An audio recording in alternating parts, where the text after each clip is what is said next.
Ramadan special సోఫియానీ biryani mixie జార్లో కొంచెం పచ్చి పప్పాయ, అల్లం, వెల్లుల్లి, పచ్చిమిరపకాయలు వేసి ఫైన్గా గ్రైండ్ చేసుకోండి. ఒక హాండీలో నూనె వేసి వేడెక్కిన తర్వాత హోల్ గరం మసాలా, షాయి జీరా, అలాగే సన్నగా కట్ చేసుకున్న ఉల్లిపాయలు, కొంచెం ఉప్పు వేసి లైట్గా సాటే చేసుకోండి.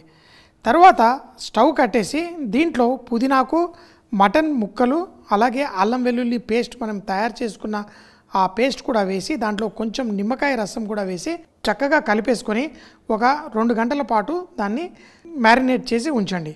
తర్వాత మటన్ స్టాక్లో కొంచెం ఉప్పు వేసి మనం నానబెట్టుకున్న బాస్మతి రైస్ వేసి 70% ఉడికేంత వరకు కుక్ చేసుకోండి. అలాగే ఈ మటన్ మ్యారినేట్ దాంట్లో కొంచెం పెరుగు వేసి కొంచెం ఉప్పు కూడా వేసి కలిపి పెట్టుకోండి. తర్వాత మనం చేసుకున్న రైస్ని ఈ మటన్ పైన వేసి చూపించిన విధంగా సెట్ చేసి కొంచెం కేవడా వాటరు, కుంకుమ పువ్వు నీళ్లు, అలాగే ఫ్రైడ్ ఉల్లిపాయలు, జీడిపప్పు, బాదాం, బ్రౌన్ ఆనియన్, అలాగే ఫ్రై చేసుకున్న మిరపకాయలు కూడా వేసి మూత పెట్టేసి హై మంటలో 10 నిమిషాలు, మీడియం మంటలో 10 నిమిషాలు, మరో 10 నిమిషాలు లో మంటలో కుక్ చేసుకుంటే మీ చక్కటి ఈ సోఫియానీ బిర్యానీ రెడీ అయిపోతుంది.